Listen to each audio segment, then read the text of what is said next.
Mama's in the living room watching Judge Judy. I'm in the kitchen eating leftover sushi, and she yells, "Oh, girl, you gotta hear this one." A man was arrested for running a theme park, and when they said, "Where's your license?" he said, "My dog ate it." Oh, you can't make this shit up. Sometimes I wonder if life's just one big cosmic joke. It's like she's on a rave, reading r/funny lawsuits, yelling from the couch. As she sips on a Prosecco, makes fun of all the weirdos, and then I hear her shout. It's like she's on a rave, reading r/funny lawsuits, yelling from the couch. As she sips on her Prosecco, makes fun of all the weirdos, and then I hear her shout, "Girl, you gotta hear this one." Mama loves to laugh at how absurd life is, says it's all a comedy and I'm her audience. And I love the way she makes fun of the world. She said, "You'll never guess who's with their girlfriend. It was a man who didn't get us out of the bed. He said, I've been through hell and now I need some help. You just can't make this shit up. You just can't make this shit up." Sometimes I wonder if life's just one big cosmic joke. It's like she's on a rave, reading r/funny lawsuits, yelling from the couch. As she sips on a Prosecco, makes fun of all the weirdos, and then I hear her shout. It's like she's on a rave, reading r/funny lawsuits, yelling from the couch. As she sips on a Prosecco, makes fun of all the weirdos, and then I hear her shout, "Girl, you gotta hear this one."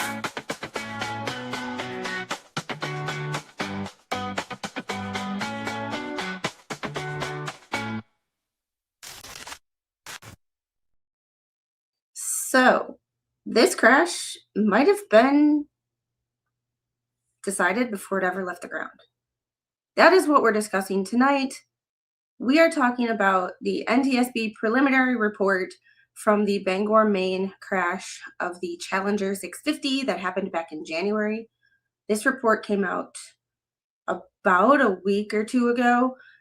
Y'all know I've just been super busy with 3D life and other content that we haven't quite got to it. But here we are. There's one detail in here that I really want to pay attention to and that I really focused on. So we are going to get started right away. But first, I'm going to say hi to the chat because thanks for waiting for me patiently. I have not done an aviation stream in a while, and I forgot to update all of my backgrounds and stuff in StreamYard.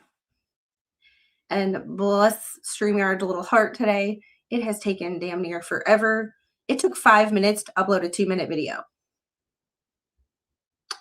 It's slow. But I see who's all here. DR, Flash fan in the house today. It's been years. I saw Jeffrey, Snipe is here. Vital, please hold while we wait for Squid. Yes. And as the boss mod did, she put all the links at the top of the chat. I am going to link the comment that is, or pin it to the top of the chat for the Tell of Truth. For y'all that don't know, I am partners with the Tell of Truth, a company that is beef tallow skincare. And when I tell you that I am obsessed with this stuff, I am obsessed. I have used it from everything to the wrinkle in the middle of my forehead, to cuticle repair, to fixing this god-awful skin tear that I had on my hand. It is beef tallow, honey, and frankincense. And I love it. Go to thetellotruth.com, and if you're interested, promo code SQUID will get you 15% off your order. What I put on my skin is super important, especially as I get older, and certain skincare has certain ingredients in it that you just look at what those ingredients are, and it's frightening. Things that can act as endocrine disruptors and cause more problems than they're supposed to help. I don't care if I have less wrinkles, if it's going to cause problems with my health in the long run. But this is all natural, and I love it. I am in love. I use it for everything, and I will be ordering more soon. So try that out. Let me know how you like it. And they're a non-woke company. They are Canadian. We forgive them for that. But here we are. Anyway, hope all of you are having a great day today. Squid smells like steak. It does not smell like steak. It has the the consistency, I will not lie, of like Crisco, because it is beef fat at the end of the day. However, like, you rub it together, it's not greasy, and it just lays perfectly on the skin. And I swear, I have put it on this this tear. Every time I wash my hands, I put it on this tear, not realizing that honey is a natural antimicrobial. And I think my hand is healing quite nicely after ripping it to the point of almost bleeding on Friday. So it's been, what, 5 days? Yeah, everyone loves steak. All right, so we are going to get into this report. However, before we start, my theory, before I read this report, we're going to get into what my history. Yes, people know me as Squid, the person who reads lawsuits. People know me as Evidence Through Motion because my degree is in occupational therapy assistant, and I have a certification as a lymphedema therapist and as a corrective exercise specialist. However, before I ever went to college, I was in the military, Navy specifically, and I was naval aviation, where I met my spouse, who was naval aviation as well and still works in aviation to this very day. I am not an expert, but my lived experience has taught me quite a few things. And when I heard about this and when I first saw the news reports, I instantly thought I knew what happened. Based on some audio that I heard, and we're going to get into the audio from, I was not able to find the original ATC audio of these two planes talking, but Captain Steve put it on his channel when he was initially discussing this incident back in January. And I think based on what he shared and some ring camera video, I believe this was wholeheartedly weather of a Houston-based air crew who did not know what they were getting themselves into. So we will get into the report and the facts, not just my theory, and we will kind of figure it out. So here we go with the report.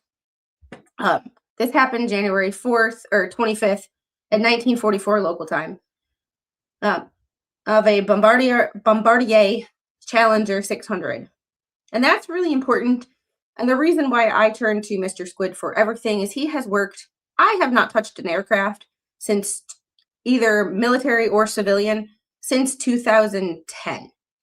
Mr. Squid has not touched an aircraft since, well, he's currently in a hangar right now. So he is my go-to expert. He has, when I mentioned that I talked to him, he has a bachelor's degree in aeronautical engineering and is trying to go back to school as we speak for his master's in aeronautical engineering. When I say this man is smart, he is smart. However, bless his heart, there is one thing he hates, and it's hypotheticals. And he puts up with me because he hates hypotheticals, and he tells me he hates hypotheticals. I know. And then the next phrase out of my mouth is, well, hypothetically speaking. So, bless his heart, he puts up with me every day. I don't know how. I don't know how. So, January 25th, Bombardier Challenger 650 airplane. This is the tail number, not important for our discussion. Sustained substantial damage when it was involved in an accident near Bangor, Maine. The pilot, co-pilot, and 4 passengers were fatally injured. The airplane was operated as Title 14 Code of Federal Regulations, Part 91, business flight. The part about the passengers that makes this interesting as far as what else I cover on this channel is the passenger was the wife of a rather high-profile Houston-based lawyer and her friends that were going on a girls' weekend to Paris. A review of NTSB flight track data revealed that at 14:20 Central Standard Time, the airplane departed William P. Hobby Airport, Houston, Texas, on the first leg of a 2-leg transatlantic flight to, and my English is horrible most days, so my French is going to be very bad, so if I mispronounce this airport, please forgive me. Chalon-Vitré Airport in Chalon-Champagne, France.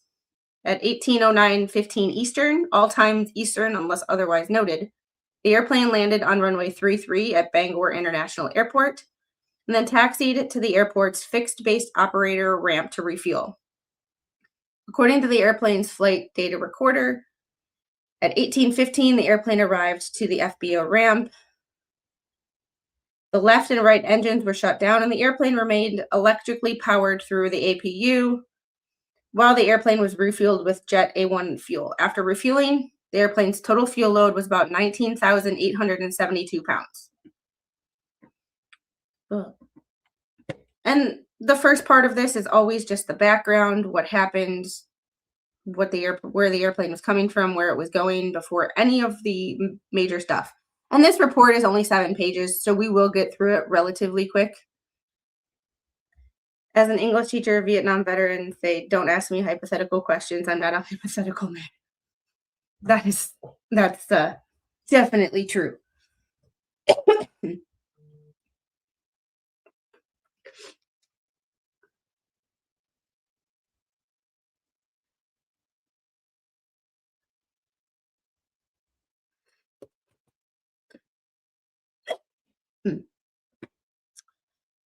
According at 1913-42, the airplane began taxiing from the FBO ramp towards the de-ice pad. At 1917, the airplane stopped at the de-ice pad and subsequently shut down the engines in preparation for de-icing. And one thing that I want to really pay attention to in this is the timing between the de-ice pad and when they were on the ramp for takeoff, the runway for takeoff.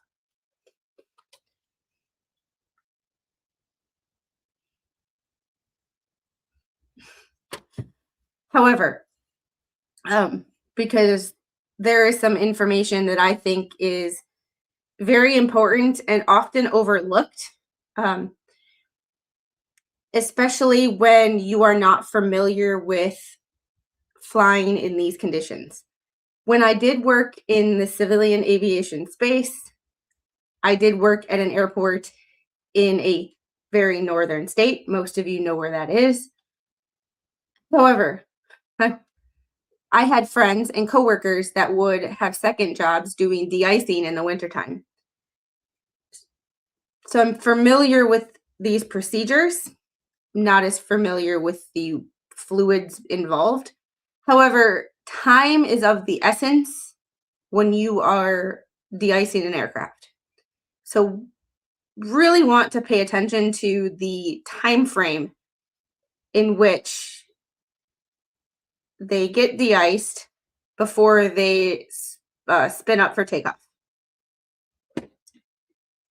And coming to join us today, Spawntrooper. How are you? I don't care no more. Did you ever? My brain's just fucking... Bleh. Yeah, I think we're all like that. So hang on a minute. How can time fucking go... Wait, what? It's called daylight savings time and it sucks. whoever invented it. Fucking, they need the shit slapped out of them because, like, you've fucking stolen an hour. Mm-hmm. Fall behind, spring ahead. Oh So. my god! Fucking daylight saving my freaking up. Fucking shit. Yeah, and I the only thing it does is make it get darker later. Oh, good God. Other than that, how are you? I'm good. I'm freaking every time I want to go, like in the last couple of days, right? I've been wanting to go live. However, every time I go live, right, because it's like there's been a shitload of fallout in regard to the job I did, which I'm not going to discuss. And it's not a bad thing from our side. It's the fact that people are arguing and stating, making claims that, you know, the evidence that was found was fabricated, that, you know, the people who made statements and wrote statements, I mean, these statements are written and signed and fucking noted by some very high individuals. I mean, like, I don't know what's happened. Either the planet stopped and people, all the idiots fucking got back on, or Idiotsville in Oregon, all right? But the reason it's called a fucking ghost village is because all the idiots are running around free right now. Right, that's my rant. Hi, how you doing?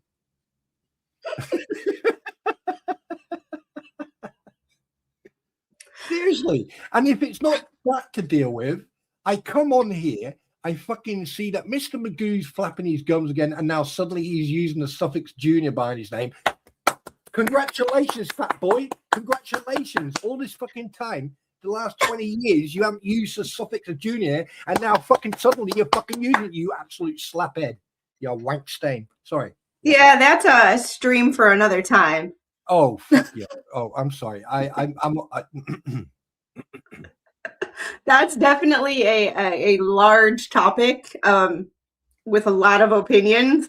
However, that's a topic for another time. Well, no, actual fact, no, it's not. Because the thing is, at the end of the day, we already know what these people are like. We already know what they're going to say. We already know what fucking issues they have.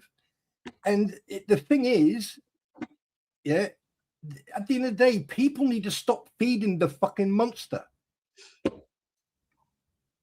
Yes, I know, but I'm fucking ranting right now, and I have a right to rant for the last 5 minutes because I have been fucking late. Okay, well, I am late. Sorry. Anyway, rant over. Done. Let's go. All right.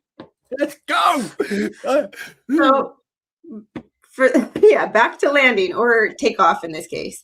Hey, you guys stay in your lane because I'm on a hunt today. So, getting back to this. So, if you haven't been lurking before you decided to pop in,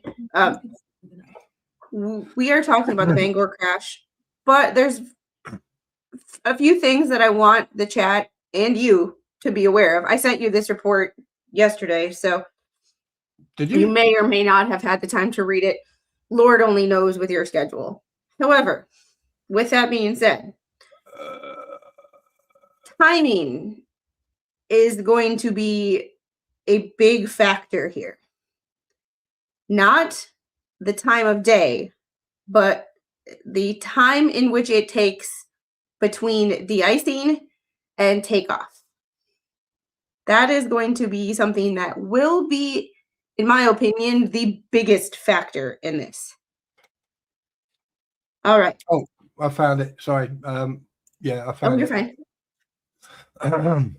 Right, just give me a sec to speed read it. So I'm going to keep going. Yeah, you keep going. I'm just going to... has been overwhelmed with work duties in the 3D world, and YouTube has been the least of his priorities in the last 3 weeks to a month. Fact. Spawn can't read. He has AI read it to him. Hey, I had AI read this to me while I was working last night because I couldn't sit down and read it. Who said that? Who fucking said Jeff? Shut up. Why are you necking? Okay. So 1913, the airplane began taxiing from the FBO ramp to toward the de-ice pad, 1917, the airplane stopped at the de-ice pad and shut down in preparation for de-icing. According to airport CCTV, the airplane was facing northwest during the de-icing and anti-icing applications. There's two different fluids. One is de-icing to get rid of the ice that's already there, and one is anti-icing to limit or to prevent the buildup of new ice. Type 1 and type 4, I'm not exactly sure which one is which. I had a conversation with Mr. Squid about it, and it confused me more after we got done than... Squid? Yes. What, you mean the de-icing material they use? Yes. There's two different... There's a de-ice and an anti-ice. Yeah, I think it's 4 is the de-ice, and the 1 is the other one. But I could be wrong. It could be the other way around. Yeah, and because the de-ice one, right? They use first, and then the the other one they use afterwards. That's the one that that's the orangey greeny color you see when they spray it onto the wings and onto the fuselage. That's the stuff what you see. The other one, right, is usually they put on first, and then that's the second one is where you see all the steam. The other one is what they do prior to passengers turning up.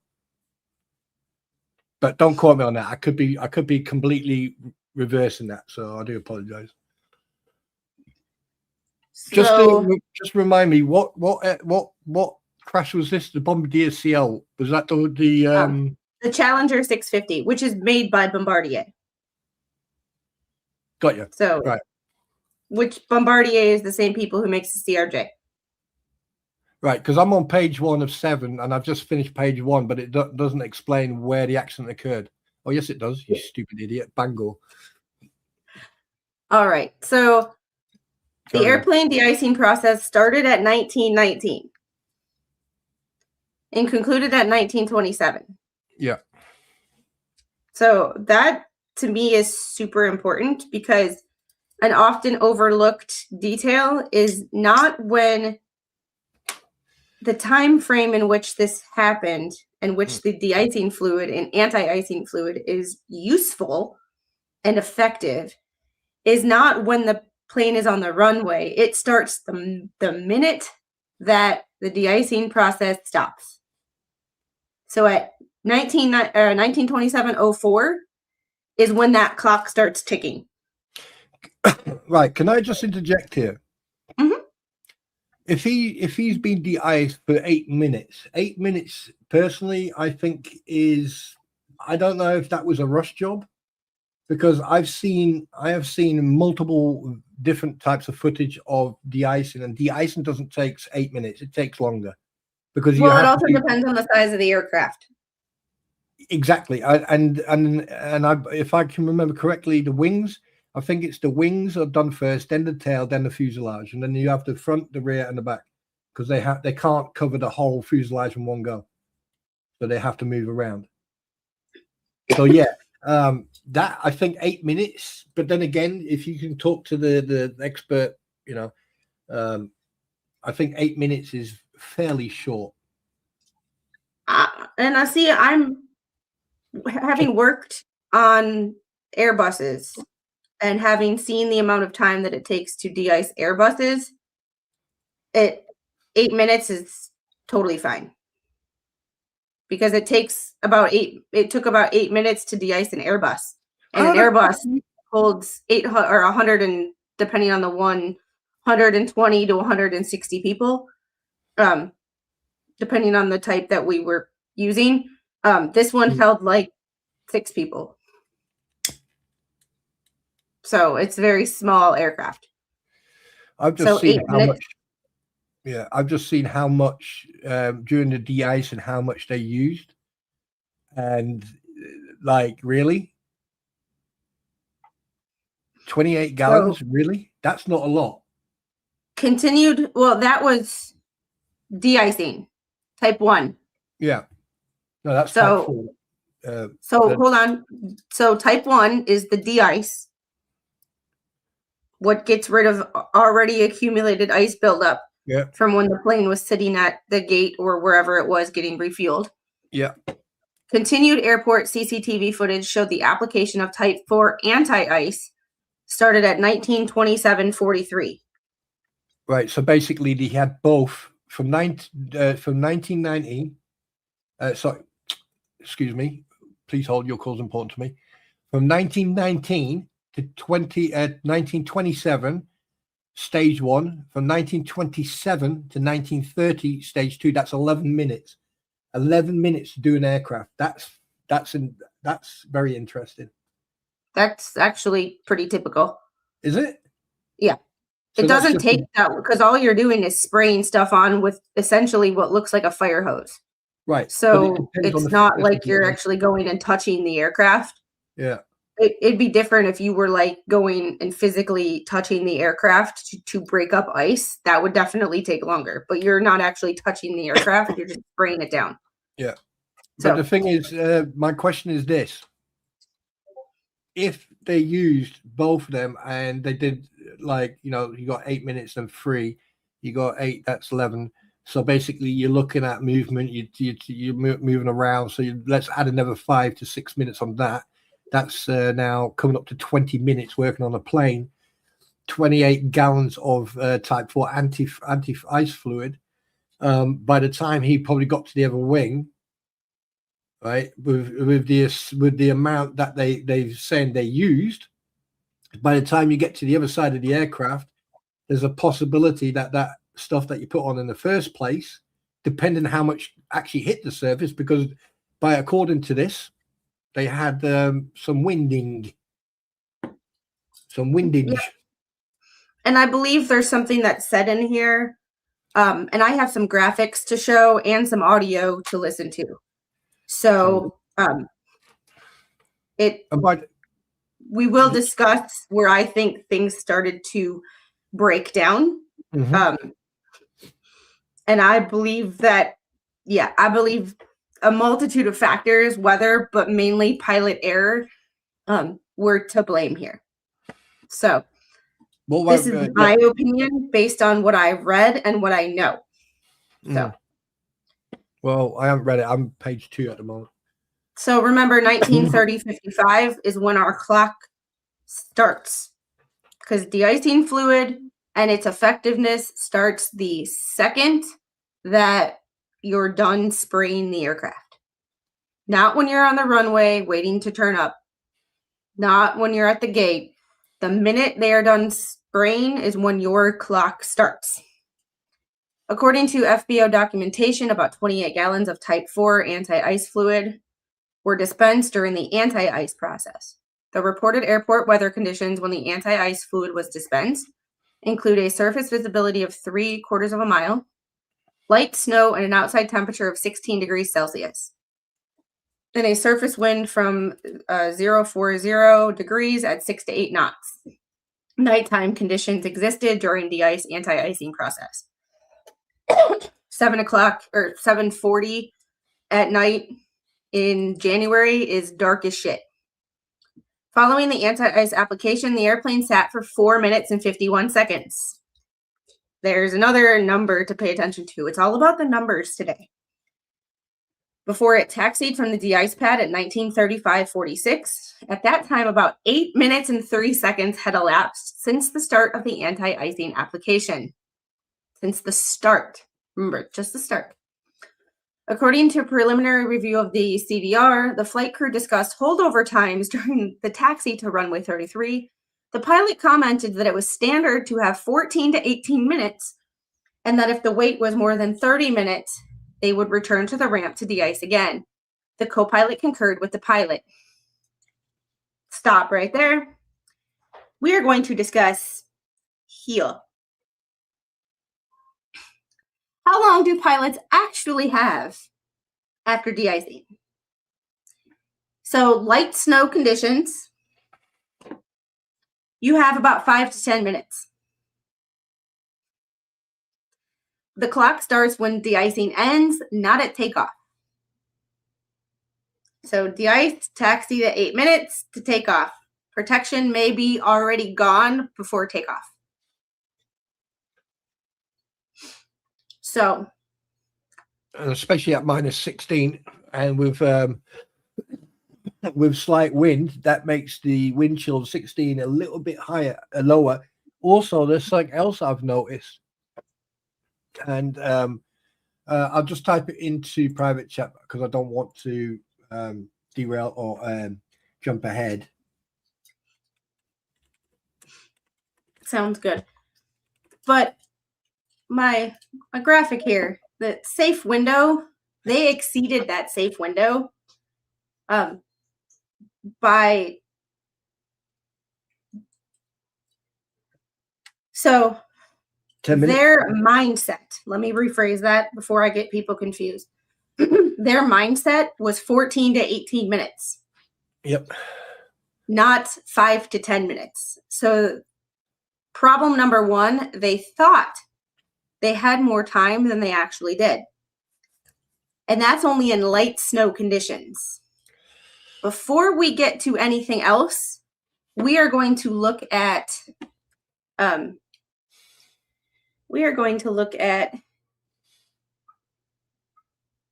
sorry, Spawn, I gotta add you back.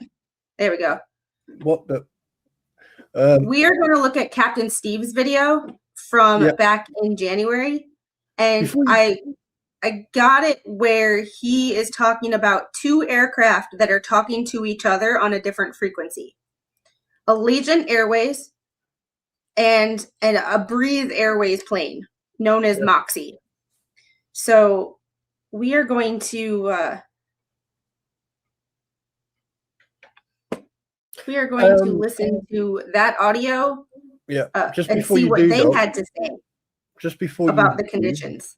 Right, just before you do, I've got two questions. One, is there any evidence or any evidence of communication between the pilot, co-pilot, and ground de-icing crew? And two, not yet. Right, and two, I've just read through that report now, so I'm up to speed. I just sent you a private message. I don't see that word mentioned anywhere. And you won't. Interesting. Very interesting. That not really. Well, it's supposed to be in bad weather or cold weather. It's part and parcel of the struts, the wingtips, the wing edge. Yeah, after you're off the ground. But don't it? Okay. So we are going to listen to this audio. I do, but it's useful once they're airborne, not really on the ground.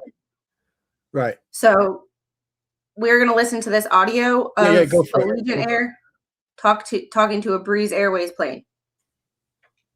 And this is Captain Steve. I will link this video in the description of the video so you can go check it out. I love Captain Steve's channel. He's amazing. The Moxie just want to ask him a question.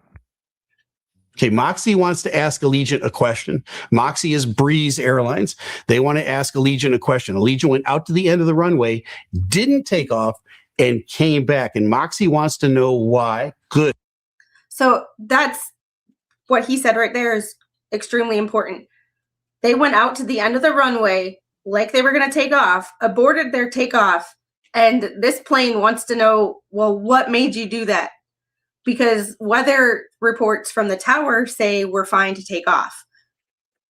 And that, I think, is another aspect of pilot experience flying in poor conditions versus just trusting what the tower says and what they think or their weather reports. Because sometimes what the weather report is being updated every, I want to say 15 to 30 minutes.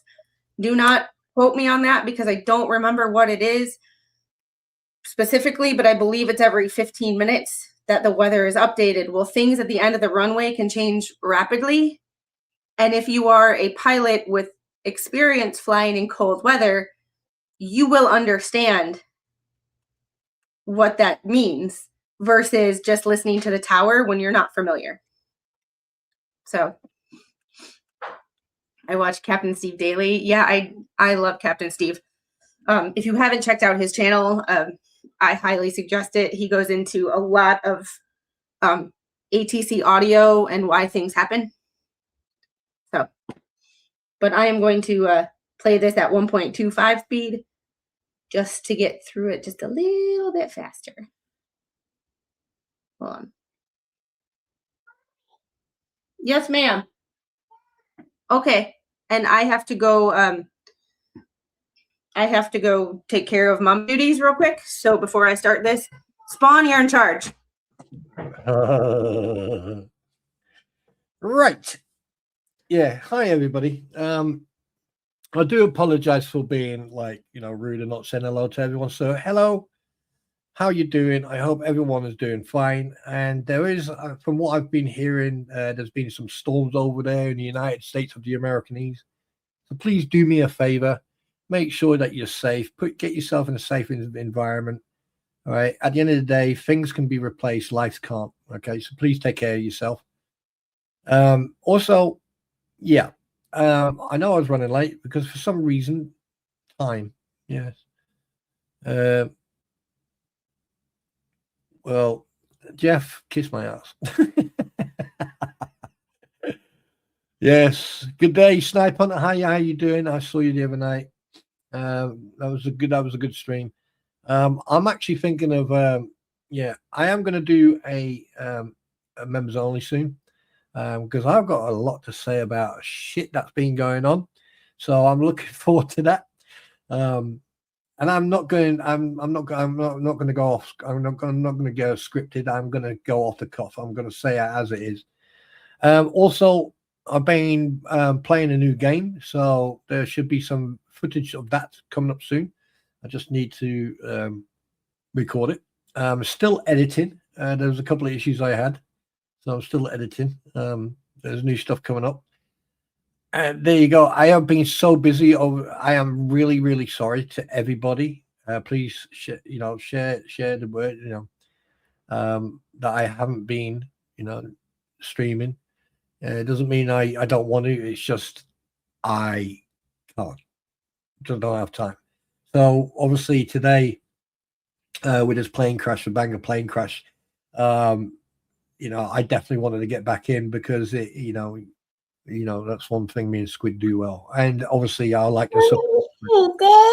Oh, there's my little favorite. Hiya. Hello. Get this big old knot out. Hello, sweetie. Are you being a good girl? Yeah, we had to do a wardrobe change because we're really good at doing a certain thing on our own. However, when we're wearing a dress, we're really not good at keeping the back of our clothing out of the yeah.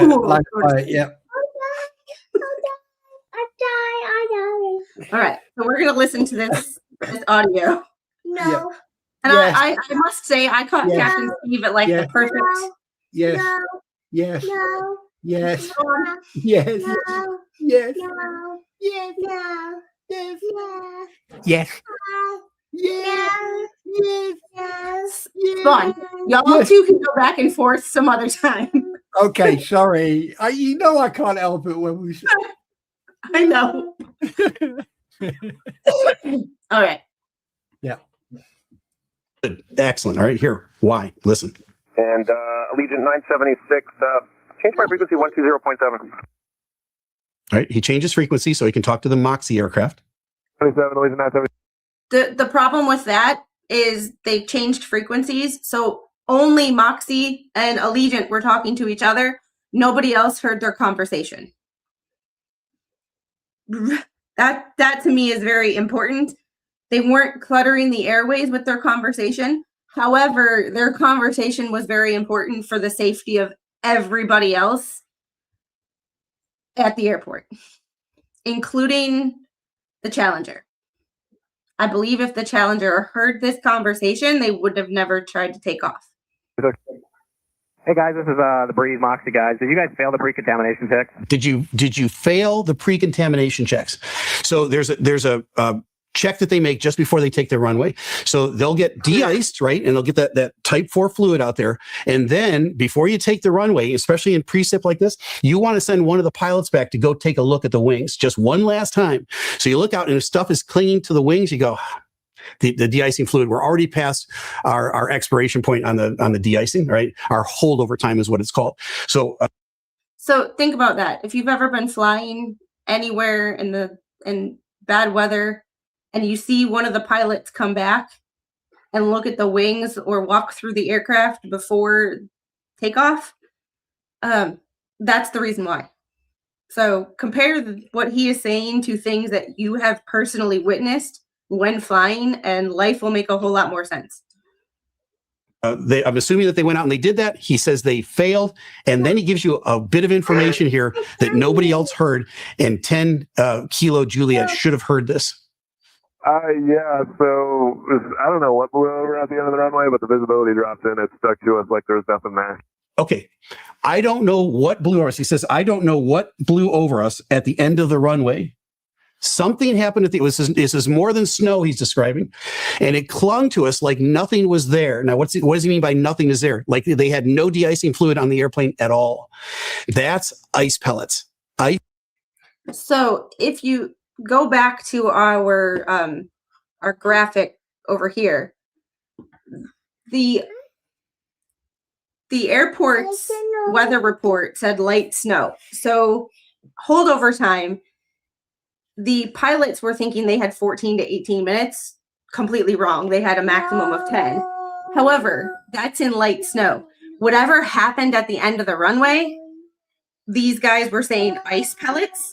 Ice and mixed, you have 0 to 3 minutes.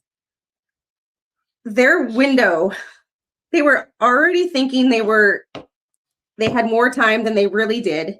Combined with the weather report is different than what is actually being experienced by another jet at the end of the runway. If they would have heard this conversation and had experience with what ice sounded like and looked like on your windscreen, because talking to Mr. Squid, his response to me when I asked the question, if you are familiar with flying in cold weather procedures, should you know the difference between what snow sounds like on your windscreen and what ice pellets sound like? His response to me was, and I asked him that last night when he was trying to go to sleep, so he was blunt. He said, absolutely, the airplane itself would tell a brain-dead pilot of an ice condition. Mommy, don't. And apparently, and that's how you know Mr. Squid is blunt. And Spawn, you have talked to him. You know how blunt he can be when he's talking aviation. So the fact that the aircraft will tell you, even a brain-dead pilot, what an ice condition is, and they still didn't see it. I put it down to I'm putting, like, from everything that's been said and everything that what he said on that video. This is where the blame directly goes to the pilot. Is the minute, yes, okay, have a private conversation between two planes. However, what they should have done is said, hey, like, we've got an issue, we'd like to discuss it with another plane. Do you want to come and join us on this channel? Bang, done. And as soon as they could, yeah, I am noticing this increase. I'm sorry to say this, but this increase in the level of stupidity that's causing these accidents in the United States alone. I'm sorry, but something needs to be fucking done, because these simple mistakes have caused the unaliving of many of people, and it's wrong. Like, if you are a pilot, you are trained, and this is why I was talking like last time when we were talking about Pat 25 and the incident in Ronald Reagan Airfield, Washington, right? Like, in the military, like Squid, anyone who's been in the police force, ambulance service, fire brigade, armed forces, regardless of what branch, you have skill fade. At some point, when you have skill fade, that's why when you do certain courses like weapon handling, drill, BCDT, which battlefield casualty drills techniques, stuff like that, you have a run out date. So you have to do a refresher because you have skill fade. Pilots need to do the same fucking thing because an experienced pilot would have known this. But by the sounds of it on the radio, the way it sounded, they sounded young. And I'm not being discriminating now. You're muted. You're muted. You are muted. Neither one of these planes in this audio are the plane that crashed. So why are they discussing it then? I mean, and why are they questioning their own knowledge? Okay. Here's this audio. This audio is from Bangor about 5 to 10 minutes before the plane that crashed. Moxie is Breeze Airlines, saw Allegiant Airways go out to the end of the runway like they were going to take off, abort their takeoff, and wanted to know why. So they got them on a different frequency to ask Allegiant Airways, hey guys, why did you abort your takeoff? It was two pilots talking to other pilots about why they aborted their takeoff, which in turn made Moxie, Breeze Airways, abort their takeoff, possibly saving their aircraft and their lives too. Probably. However, I mean, it's. I just find this continuous. It's like fate is repeating itself because people are either too lazy, bone idle lazy, or they're not trained properly, or they've gone past that sell-off date where your skill fade has got to a point where you are now making mistakes, deadly mistakes. The reason why I'm playing this audio is because I thought when I heard this audio that it was very important to. When I heard Captain Steve go over this audio, it was like something clicked in me that it was not only if the Challenger would have heard this audio, they thought they had more time than they did. One, they didn't understand holdover times. They thought they had more holdover time than they did.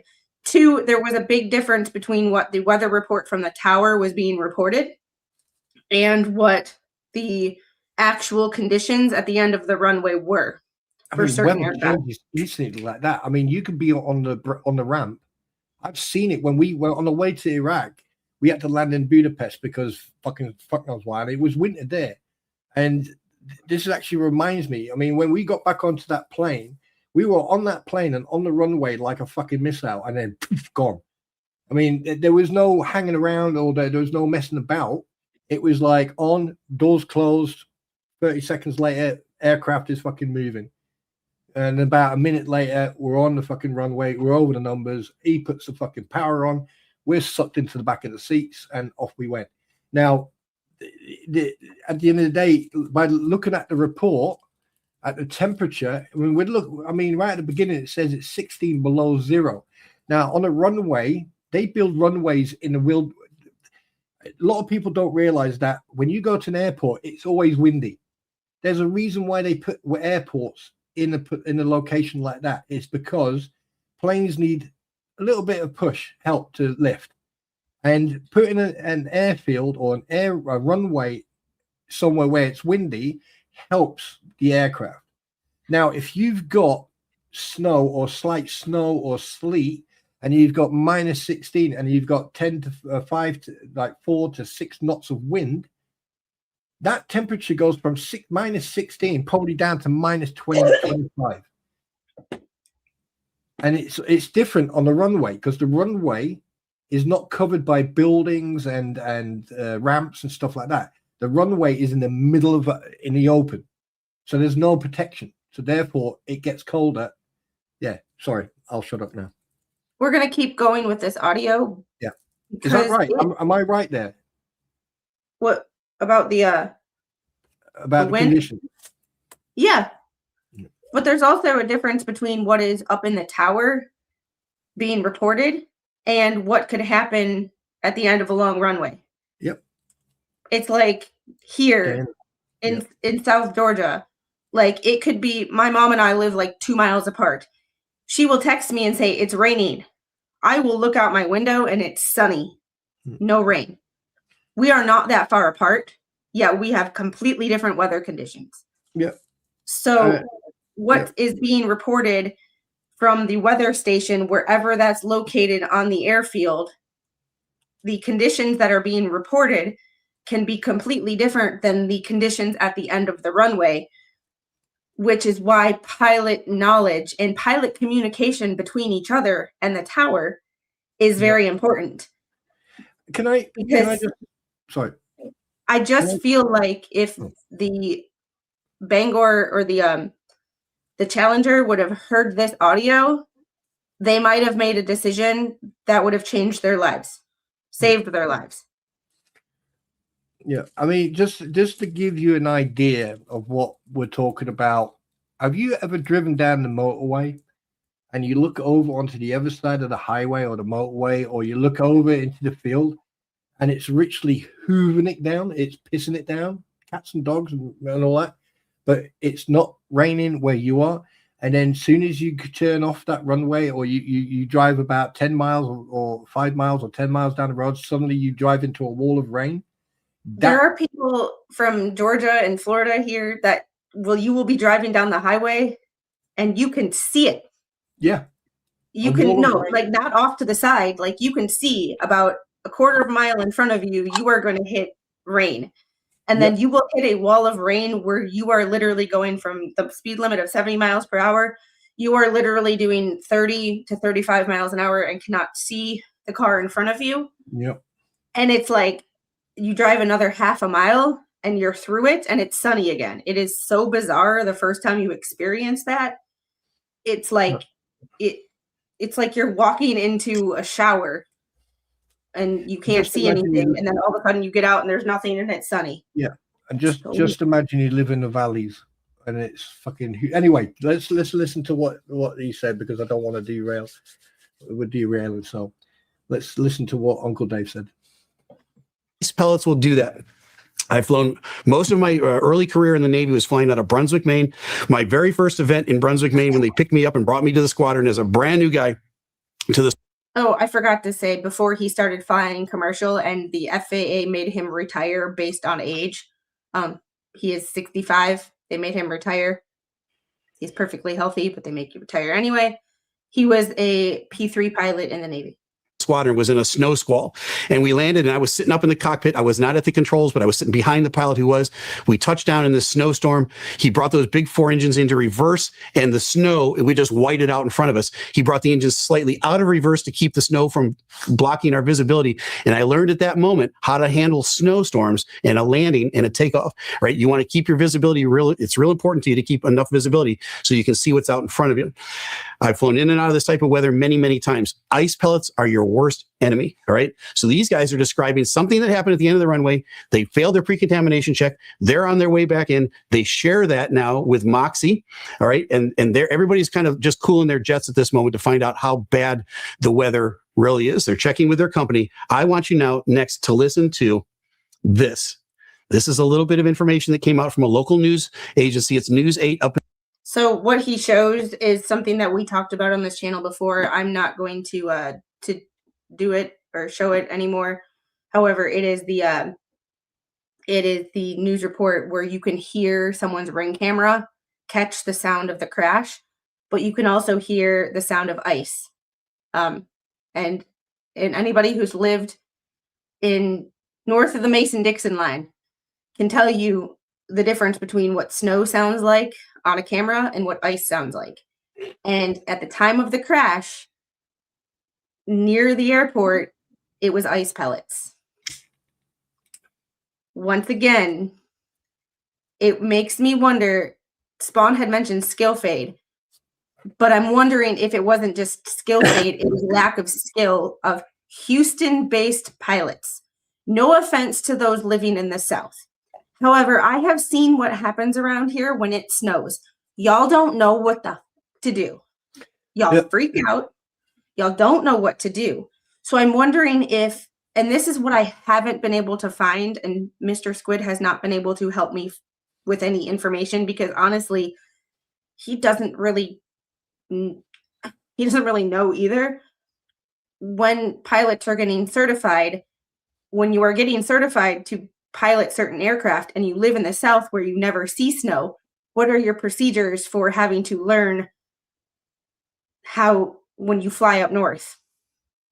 Yes, you have FAA directives and you have the holdover times, but do you understand what those things mean when you don't experience them ever?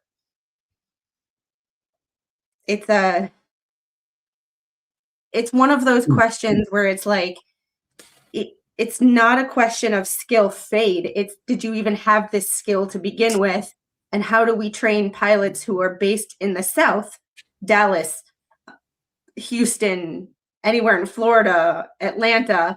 Yeah, I have to jump in on that one. I'm sorry, but the thing is, you can't train. It doesn't matter where you're from, right? Every arsehole is the same. It has shit coming out of it. What it comes down to the training, right? There should be one group who should train pilots, and like, because if that was the fact, then you've got pilots here in the United Kingdom, right, from different parts, like, you know, down south it's windier than it is in the Midlands. In Wales, North Wales is different down than it is in South Wales because we got more valleys up here, and in Mid Wales, like Scotland is full of fucking mountains. So, you know, and that's why military pilots use, right, Wales as a training ground. We got the I can't remember what it's called. It's the valleys. They do a fly through the valleys at low altitude, but all the pilots are trained up to the same level. It's I mean, look, there's runways like in Nepal where you literally have to nosedive into it. So pilots are trained to a basic level, and then they go on to further training. So, like, you know, because at the end of the day, the only way they're going to get used to the runways and the airports is by flying and landing in them. And I get that, but I understand where you're coming from. However, the US is so big that if you have a pilot who works for or just has a private pilot license, you can technically not stop them from flying if they're based in Florida and they want to fly up to New England. You can technically not stop them because they have a license. However, there is a big difference, and I understand that every pilot should be trained on everything. However, when you don't ever see those conditions, and you get your pilot's license, we're talking there's about only so much pilots, you can do in a simulator. There's only so much you can do in a simulator. Yeah. So our country is so damn big that we have literally mountains, valleys, deserts, frozen tundras, tropical, you know, areas, swamps. We have just about damn near every type of climate in one country. So that's what makes some of the things that I want to discuss, and that gets on my brain and causes me to go down these rabbit holes. There are no easy answers for these things because it's just we can't. When you're getting your license, it doesn't take long to fly from different areas of the UK versus flying from Maine to Miami takes about 6 hours. It's not an easy flight. It's not a quick flight. Well, it does take a couple of hours to fly around here in the UK. I mean, the UK is small, but it's not that small. I mean, and I understand that, but like when you're getting your pilot's license, we can drive 8 hours and still be in the same damn state. And this is where we're going to have disagreements based on. Oh no, I fully respect that. I mean, I've been to Canada, I've been to the States, and yeah, I definitely know that you need a fucking GPS just to go around town. So yeah, I get it. It's just it's one of those situations where it's like one country, one state can have severely different climates in it. Yeah. And it's like, how do you train someone for things that they will never encounter? And It's then really, yeah. But the thing is that it's these just a pilots weird. don't, right. But on that note, before we totally go in a different direction and these rabbit holes, one thing you have to understand, I get it. You know, you train these pilots up, they're from different areas, they're used to that area. However, pilots will not only just fly that area, they will fly international, continental, they will fly different directions to different places. So therefore, they get the experience. But Not all. like the perfect example between the United States and United Kingdom, the United States is an extremely large country and it's got various different weather zones. Whereas here in the UK, because obviously the island is surrounded by water, we have a high density of what you call it, rain. Instead of, like, in the summer it gets very hot, but but overall we always have a lot of rain. Now, before we move on, around, because obviously the change in environments and everything else, until about 1979, 85, London would have fog that thick that driving at some points in certain parts of the UK was illegal, because the fog was that thick you couldn't see in front of you. People richly walked off fucking bridges because they, like, you know, that I actually, sorry, I've been doing a little bit of history checks. A couple walked off a bridge in thick fog in 1978 in South London, right? Because the fog was that thick, and they followed the path, and the thing was the path was going off a bridge. Anyway, and the same thing happened in South Wales as well, just outside Cardiff, in a place called Port Talbot. But going back to the pilots, every pilot, right, is not just trained for that area. He is trained to fly wherever he has to fly. I agree with you to a point. However, I have personally known pilots who have been pilots for, when I knew them, 10 to 15 years, who have never flown outside of the Midwest. Yeah. So they fly to 4 or 5 different states in their routes that they fly, but they never leave that climate. So them flying to Florida with the storms and hurricane type weather and tropical weather would be completely out of their element.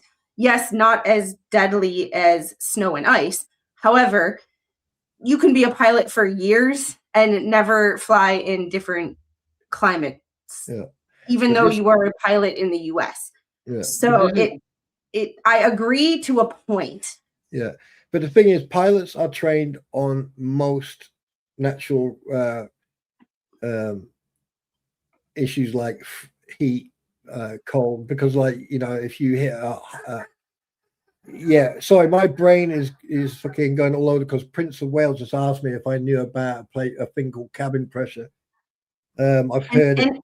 And hey, Zach, how are you? That's a big old fish you got there. All right, so we'll get back to this. Pilots here train in a limited airspace, no rules to make them go farther. And once again, like, you can train in a simulator for things, but the simulator, as we've experienced with certain crashes, the simulator versus what happened in actual reality don't always. Yeah. Oh, the simulator only gets you, and definitely don't sound to me. Yeah, I mean, I've flown simulator, and simulator doesn't give you. I mean, I'll tell you this privately. I actually had the honor to. It was over in Germany near Zolst. There was a RAF place, Army Air Corps, and we got invited there for a week, and I had the pleasure of simulated, of course. Had the pleasure of being in control of a Puma. which I very quickly took off, and I was able to fly it very perfectly. I was able to do it, but when it came to landing, I just went, "Yeah, can't land it," so I just stood up. I just got up off the seat and I went, "Yeah, I can't land this." Yeah, Jeffrey brings up a good point. Like them saying Sully should have gone back to the airport. Yeah, I'm sure the people on board wanted him to take that chance. Exactly. Hi, beautiful. But the thing is, All right. Scully was also a former Navy pilot. Oh, There's the girl, that's quite the knot you got there. I got to get out. her Don't. hair is getting so long. I Jeez. got her. She got a haircut. When? Like 3 weeks ago. What do you do? Take a millimeter off and that's it? No, like 3 inches off the back to make it look like she doesn't have a mullet. But anyway, getting Yes. back to the Yes, please do. so because this is only 7 pages. So at 1944, no, we're not calling Daddy. You want to, you can go call him on Mommy's phone. Do you want me to You want read? him? No, he's not home yet. Okay, you go see if he's home. You go look out the window. I'll be right there. Okay. There you go. If you're gonna call him, you go in the other room though, okay? Okay, go into the other room. Go on. All right. All right, 1944-25, airplane's radio altitude was 6 feet. The pitch angle was about 13 degrees nose up, and the angle of attack was about 19 degrees. Airplane roll was nearly level. A second later, airplane's radio altitude was 11 feet.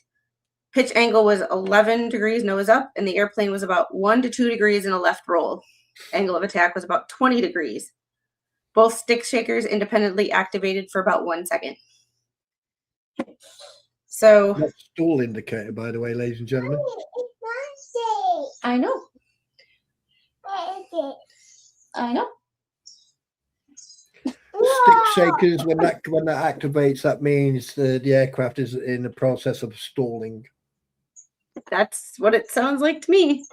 Yep. So 1944-30, just before the data recorder stopped recording, airplane's pitch angle was 6 degrees nose up. Bank angle was 77 degrees right wing down. That means that means the left wing wasn't getting lift. Sorry, the right wing wasn't getting lift. Yeah, they were. Yeah, they were almost 90 degrees sideways. Yeah, so like, that means the left wing. Nobody screenshot that, please. Yeah, the left wing was getting lift. Right wing was not getting lift due to contamination. Yes, and that's another point about this aircraft. I did not get the chance to ask Mr. Squid if he had ever worked on a Challenger. I don't think that he has, based on previous conversations, but talking about all the aircraft he's ever worked on in his entire life has not really been a focus of our relationship. However, I would be curious because I have heard, not from personal experience, but I have heard from research and from different commentators talking about this, that the Challenger is very susceptible to wing contamination. Yet another thing that if I were the pilots, I would have wanted to know, or I should have known about the aircraft that I'm piloting. I mean, it was already too late the moment they started rolling down that runway. The moment they pitched up and they started taking off, the moment that front nose wheel left the ground, that was it. They had no chance of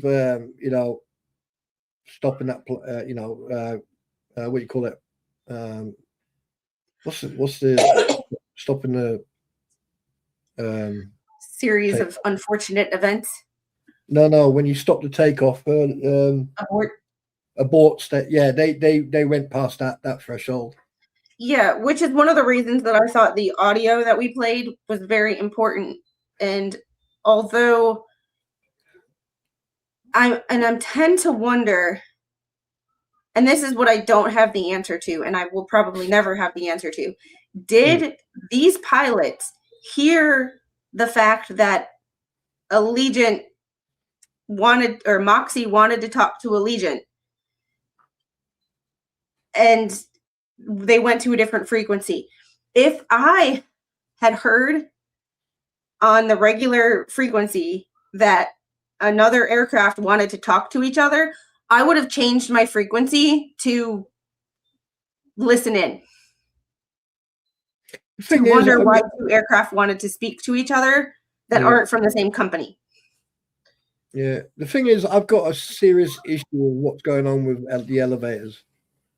Out of everything there, right? I mean, like the altitude, radial altitude, you know, the that's typical for a takeoff because obviously you're trying to keep the nose straight.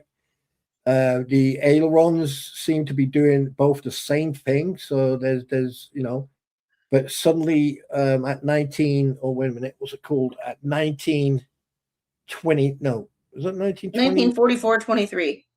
Yeah, 1944, 28, sorry. That's when, you know, it's very interesting. But if you look at the elevator, now that is very eye-opening because it's like that stands out of everything on that chart. That is standing out like a yeah. It's the fact that they go from, and I mean, I have to really, this is one of the things that when I'm just thinking about things, when I'm in the real world and when I'm on a stream, how my brain functions differently, because I go back and I like literally think about what each flight surface does. But when I'm on a stream, for some reason, my brain like breaks down. And I'm like, do what?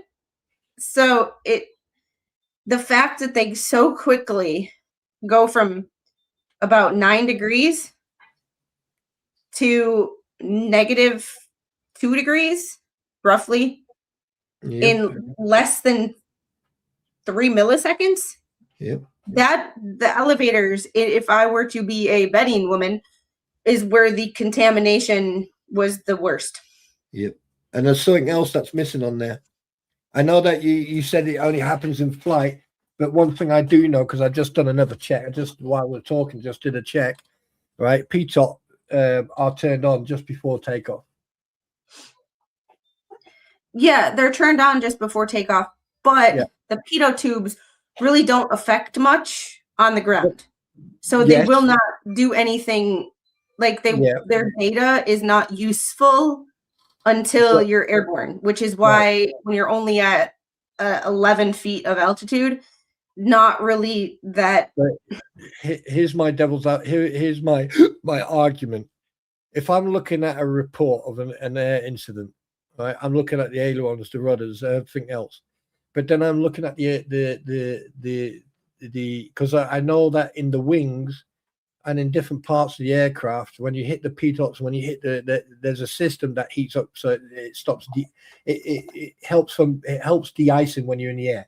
Now, one thing I would look at, because if you're taking off, you would get fucking speed coming through the PTOP heater around the speed indicator, right? That is heated up deliberately, specifically, so it doesn't block up with ice particles inside it.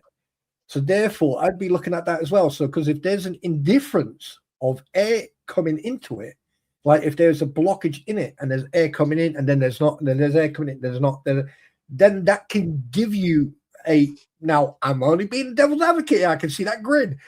No, I'm looking at Roy's comment. He says P tubes, anal run. What the fuck did I come into? It's pitot tubes, although just different pronunciation based on different versions of English.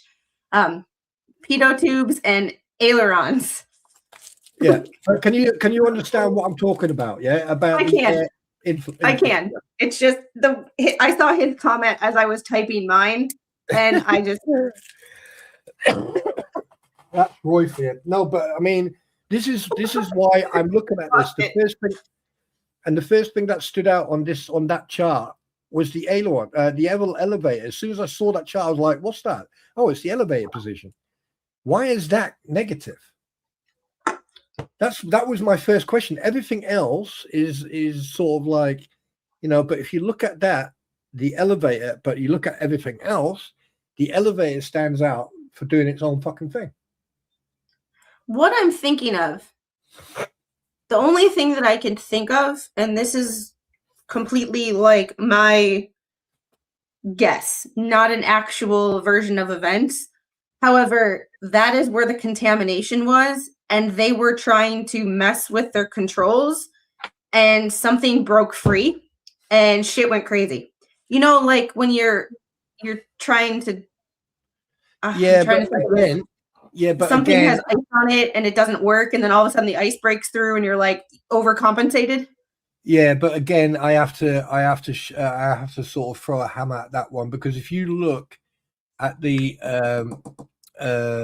if you have a look at the shaker, the stick shaker, the right stick shaker, right, was the first one to kick in, and that was exactly at the point of the minus the -3 or the -6 degree, and then after that, right, you got the left stick shaker, and exactly the same thing happened a couple of seconds later, where the right one kicked in first, then the left one. So something was going on that affected. Ow, my brain just went. Yeah, I just think it was contamination on the wings that messed with the flight controls, and they were trying to do what they could to control it, and then they just couldn't. Yeah, because the thing is, stick shakers will kick in on stall. That your bank angles at that extreme, the the stick shakers will kick in on the moment where there's no more lift, and you're Be back in a minute. Yeah, you're on the brink of stalling. That's when it's yeah. So, but another thing, what gets me? Let me fucking enlarge that. That's if you look at, right, so you've got the altitude, right, the radial altitude, right? There's a little nick right there. But the thing is, you've got the right elevator. The right elevator at one point at 1944-26, it sort of levels out slightly, but the left one takes a fucking dive. And then suddenly the left and the right one find, like, between 1944-30 and 1944-28, they sort of like find each other, and then again the right elevator suddenly goes bleh, and the left one is sort of flattens out, and then they both just go fuck off straight up, and then they go into pitch and pitch up sort of. It just doesn't make any sense, because there rudder control, that part there is when they're actually fucking rudder control. Yeah, he'll be using rudder. Where's the takeoff? There's the takeoff there. And right, so you got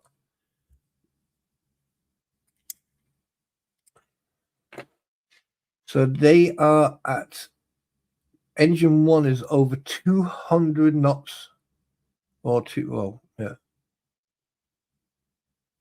Ground speed. So it's ground speed and air speed and everything. It's fucking the same. I have lost my seat. The aileron. All right, the aileron left and aileron right are basically mirrored. The only thing that stands out is from 1944-22 all the way up to 1944-30.